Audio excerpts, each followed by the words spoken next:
To continue talking about derivative of functions, we're going to focus on derivative of inverse trig functions. First, just a quick review to remind you what y equals sine inverse of x means.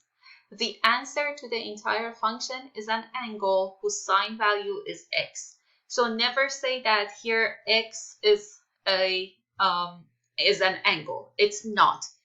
The answer to the entire sine inverse of x is an angle. So for example, if I say sine inverse of 1, 1 is not the angle. The meaning is that we are looking for an angle whose sine is equal to 1, and that angle is pi over 2. So sine of pi over 2 is equal to 1.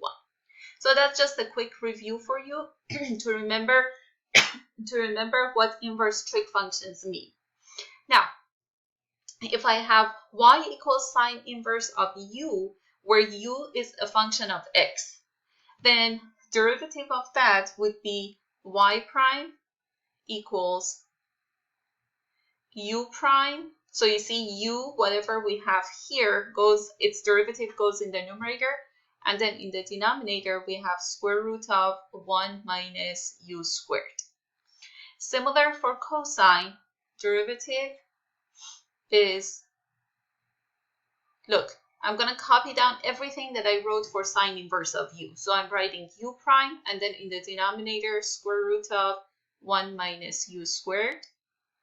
The difference is that here for cosine inverse, we have a negative. Okay, so then let's focus on y equals tangent inverse of u and see what we find for the derivative. When we have y equals tangent inverse of u, then derivative is u prime in the numerator, and then denominator is 1 plus u squared. So again, everything depends on this u.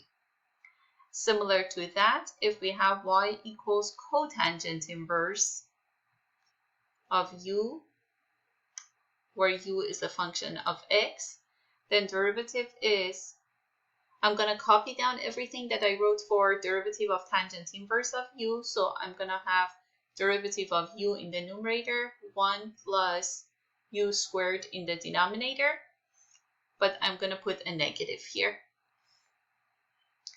Next one is y equals secant inverse of u. Again, u is a function of x. Then its derivative is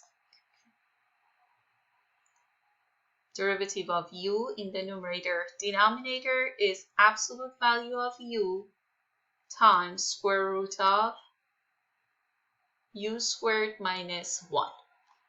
So if we have y equals cosecant inverse of u, then derivative is, by now you've seen the pattern. So I'm going to copy down everything that I wrote for secant inverse of u for its derivative. So it's going to be u prime. Denominator is absolute value of u, square root of u squared minus 1 with the negative. So this is how we list all these 6 inverse trig functions and their derivatives. If you pay attention, I don't want you to get confused or think that this is very overwhelming because there are 6 new formulas. They're not, because if you look, numerator of all 6 of them is u prime.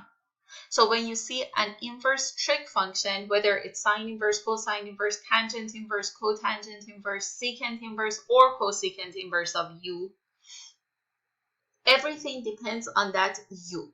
So once you identify that part, and you ask what type of function that part is, that's the derivative that goes in the numerator for all of them. Now, for the ones that start with letter C, it's not only u prime, but also they start with a negative.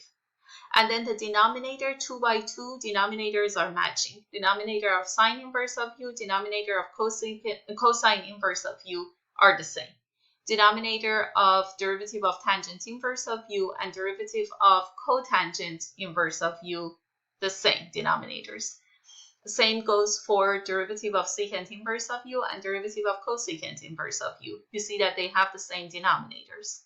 So basically what's different is between sine inverse to tangent inverse to secant inverse, the denominators are different.